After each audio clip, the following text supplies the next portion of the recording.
3 star formula. पिछले 2 video में हमने 2 स्टार समझ लिए थे। पहला स्टार एहसास, दूसरा स्टार टाइम। आज की इस वीडियो में आप तीसरा स्टार समझने वाले हैं, जिसको हम स्पेस कहते हैं। अगर आपने पहले वो दोनों वीडियो नहीं देखे तो कृपया पहले वो वीडियो देख लीजिएगा, क्योंकि पहला स्टार एहसास, जब तक आप पहले स्टार को नहीं समझेंगे दूसरा स्टार समझ में नहीं आएगा। दूसरा स्टार है टाइम, टाइम जब तक नहीं समझेंगे तीसरा स्टार समझ में नहीं आएगा, अर्थात स्पेस समझ में नहीं आएगा। अब मुझे पूर्ण उम्मीद है कि आपने दोनों वीडियो देख लिए हैं, तो अब हम समझते हैं तीसरे स्टार को, जिसका नाम है स्पेस। एहसास, टाइम एंड स्पेस। एहसास से ही समय का जन्म हुआ। एहसास की चाह ने समय को पैदा किया और समय के पैदा होने के फ्रैक्शन ऑफ सेकंड के बाद स्पेस का जन्म हुआ। जो कुछ भी दिखाई दे रहा है, जो दृश्यमान है, वो स्पेस है। अब आप टाइम और स्पेस में एक बार अंतर समझ लो। टाइम अदृश्य है, स्पेस दृश्य है। जो कुछ भी दिखाई दे रहा है, धरती, आकाश, तारे, जो भी दृश्यमान वस्तु है, वो सब कुछ स्पेस है। और टाइम खुद चलायमान है। टाइम को कोई चलाता नहीं है, खुद चलता है, लेकिन स्पेस को चलाने वाला समय है। तो ये 2 अंतर आपको ध्यान में रखने हैं कि टाइम अपने आप चलता है, टाइम अदृश्य है, स्पेस को चलाने वाला समय है, और स्पेस दृश्यमान है। जो दिखाई देता है वो स्पेस है। ये मेरा शरीर स्पेस है, ये बाल भी स्पेस है, ये माइक भी स्पेस है, आप ये वीडियो देख रहे हैं ये भी स्पेस है। जो भी हमारे आसपास है वो सब कुछ स्पेस है। आपके घर में आपके बच्चे, बीवी, घर, नौकर, गाड़ी, बंगला, जो भी आप देख सकते हैं वो सब कुछ स्पेस है। लेकिन स्पेस पैदा समय से हुआ है। सबसे पहले एहसास, एहसास की इच्छा शक्ति ने समय को पैदा किया और समय ने ही स्पेस को पैदा किया। ये 3 स्टार हैं। अब आप तीनों स्टार को समझ गए कि सबसे पहले एहसास आया। एहसास था, हमेशा से ही था, ये नहीं कह सकते कि एहसास आया। एहसास से समय आया, ये हम कह सकते हैं, और समय ने ही स्पेस को जन्म दिया। ये 3 स्टार हैं। अब आप साधारण भाषा में बड़े सिंपल शब्दों में समझ गए होंगे। अब हमारी समस्याओं का समाधान कहां पर है? एहसास जो हमें पता ही नहीं है, उसको अब छोड़ देते हैं। एहसास को समझ लिया, बस उसको एक बार छोड़ देते हैं। अब हम रहेंगे टाइम एंड स्पेस के ऊपर, सिर्फ टाइम और स्पेस। टाइम हमारा मन है, मन समय का ही स्वरूप है। तो जैसे ही मैं टाइम बोलूं तो आप मन समझ जाना, और जैसे ही मैं मन बोलूं तो आप टाइम समझ जाना। इस वीडियो सीरीज में दोनों शब्द पर्यायवाची हैं।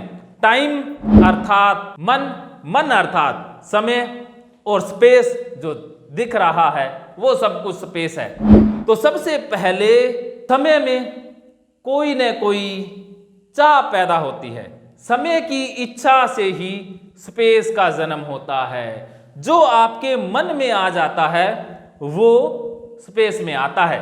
जैसे आपका जन्म हुआ, आपके जन्म से पहले आपकी किसी के समय में चाह उत्पन्न हुई थी, तब आप स्पेस में आए थे। अर्थात आपका जन्म हुआ है वो भी किसी के समय ने ही जन्म दिया है। अर्थात आपके माता पिता की इच्छा, आपके माता पिता के समय ने आपको स्पेस में ला खड़ा किया है। आपका जन्म ऐसे ही नहीं हुआ, किसी की चाह से हुआ, और चाह ने आपको स्पेस दे दिया, और आपकी जो चाह है वो स्पेस बन जाएगी। कुछ समय बाद वो स्पेस में आ जाएगी। मन में सबसे पहले चाह पैदा होगी। कोई भी आविष्कार है, कोई भी वस्तु है जो हम देख पा रहे हैं, वो पहले टाइम में आती है, उसके बाद स्पेस में आती है। पहले जन्म समय में होता है और फिर वही स्पेस में चीजें प्रकट हो जाती हैं। ये धरती भी उस महान समय से ही तो पैदा हुई है फिर स्पेस में आई है। हमारे मन के समय में जो चाह इच्छा पैदा हो जाती है वही सामने स्पेस में प्रकट हो जाता है। तो मन में जो भी डाटा हम डालेंगे वो स्पेस में आता ही आता है। मन में आपने किसी की इच्छा की, जैसे आपने पैसे की इच्छा की, तो पैसे से संबंधित आपके सामने स्पेस में चीजें आने लग गई। जैसे ही आपके मन में पैसा आया, आपके आंखों के आगे पैसे की तस्वीरें आने लग गई। वो भी तो स्पेस में हैं, क्योंकि आंखें स्पेस हैं। और उसके बाद आपको अवसर दिखाई देने लग गए कि यहां से पैसा कमाया जा सकता है। तो वो सब कुछ स्पेस में बाद में आया, पहले मन में आया। कोई भी चीज आपके मन में आ गई वो स्पेस में आएगी ही आएगी। अगर आपके मन में कोई भी डाटा डल गया तो वो स्पेस में आएगा। इतना ध्यान रख लीजिए कि अगर आपके मन में कोई इच्छा पैदा हो गई, कोई चाह पैदा हो गई, वो स्पेस में आएगी आएगी।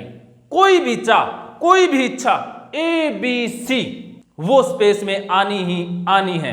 तो सबसे पहले समय को समझना है, मन को समझना है कि मन में चाह कैसे आती है, इच्छा कैसे पैदा होती है। स्पेस में तो कोई गड़बड़ है ही नहीं, स्पेस तो बिल्कुल निर्जीव है, उसकी तो बात ही नहीं करनी है। स्पेस में समस्या नहीं है, लेकिन हमें समस्या स्पेस में ही नजर आती है। घर में समस्या, बीवी में समस्या, बच्चे में समस्या, बिजनेस में समस्या, समस्याएं ही समस्याएं। कोई बाहर टीवी में न्यूज़ देख ली तो मन खराब हो जाता है। अर्थात स्पेस हमारे मन को खराब करता है। बाहर की चीजें मन को प्रभावित कर रही हैं, लेकिन ये उल्टा तरीका है। आज से हम मन के मालिक बनेंगे, समय के मालिक बनेंगे और समय की रफ्तार को बढ़ाना भी सीखेंगे।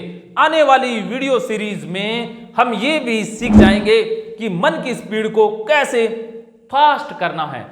वीडियो काफी लंबा हो जाएगा, तो आगे आने वाले दिनों में समय के अलग अलग स्वरूपों को जानेंगे। आज के वीडियो में इतना ही। मानो तो मौज है, वरना समस्या तो हर रोज है।